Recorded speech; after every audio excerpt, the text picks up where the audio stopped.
Hello everyone, my name is Minisethi. I hope you all are staying healthy. Today we are going to talk about fiscal policy for CA Foundation. Under fiscal policy, government uses its expenditure programs and revenue programs in such a way so that it can generate positive impact on national income, output and employment.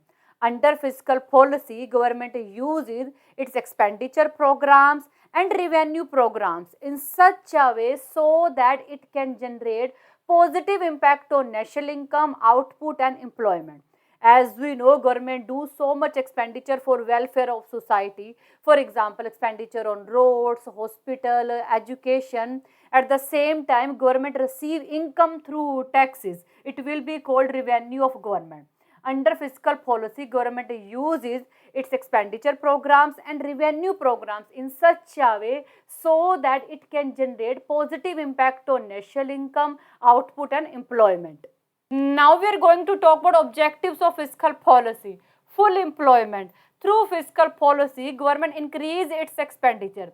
As government expenditure increase, consumption increase, investment increase, output increase, eventually employment also increase and our economy achieve full employment equilibrium. Price stability. During inflation, prices are very high and high inflation is harmful for our economy. That's why during this time period, government adopt a contractionary fiscal policy. That means government reduce its expenditure and increase taxes in order to maintain price stability. Reduction in income inequality. In order to reduce income inequality, government impose progressive taxation. Progressive taxation means a high tax rate on higher income group and low tax rate on lower income group. Economic development. In order to promote economic development, government do capital accumulation. As we know, capital accumulation increase investment and investment increase output, employment, income. Eventually our economy grow. Economic stability. Through taxation, government control aggregate demand and prevent fluctuation in economy so that we can achieve economic stability. As we know, AD equal to C plus I plus G plus X minus M. AD means aggregate demand, C consumption expenditure, I investment expenditure, G government expenditure, X export, M import. X minus M equal to net export. Government spending directly increase our aggregate demand. Obviously, through government expenditure, government provide employment to so many people. As a result, they increase their demand. Eventually, aggregate demand increase in our economy. This is a direct impact of government spending.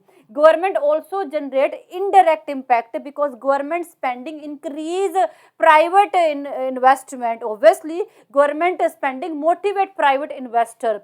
As private investment increase, income employment also increase in economy. Plus, government also increase our net export by providing incentives to exported industries. Now we are going to talk about types of fiscal policy.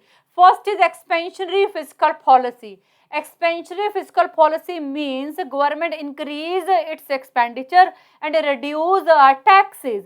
Expansionary fiscal policy means government increase its expenditure and reduce taxes, and government mainly adopt expansionary fiscal policy during contractionary or recession phase of a business cycle, because during recession phase of business cycle, increase in government spending and reduction in taxes both stimulate economic growth.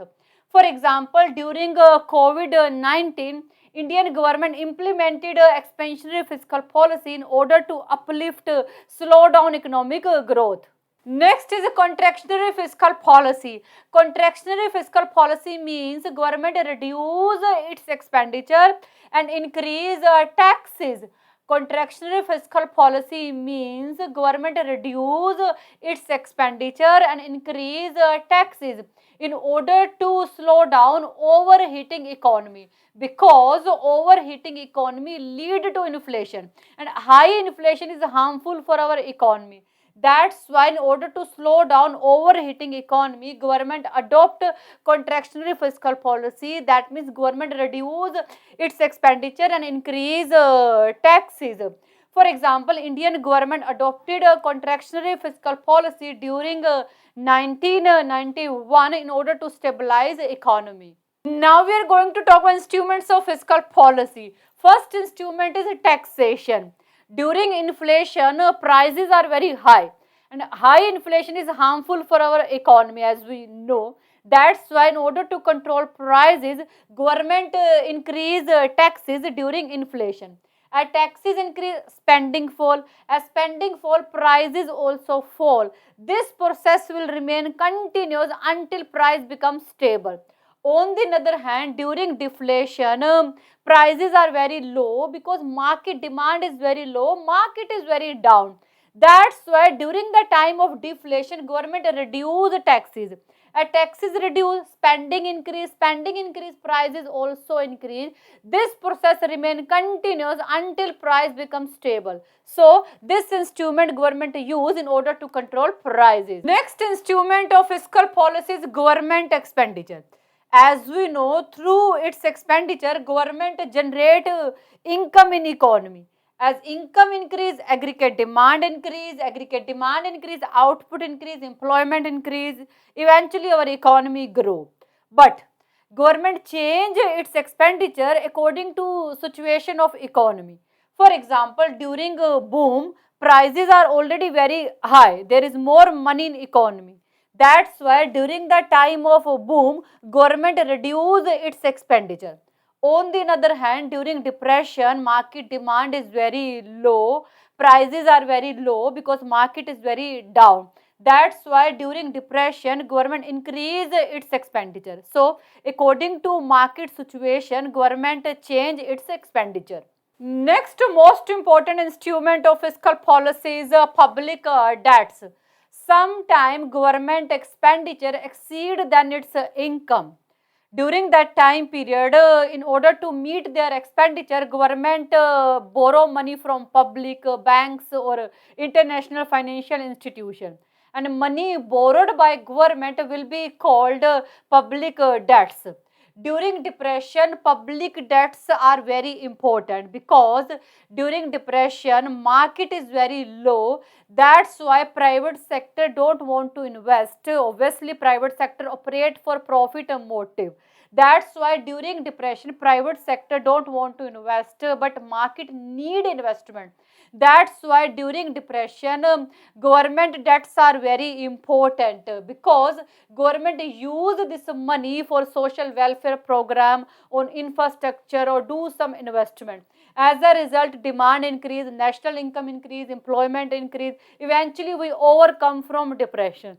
That's why during depression, government debts are very important. Through government debts, we can move towards recovery during depression. So this is all about fiscal policy. I think you got it, and thank you so much for watching this video. Bye. Take care.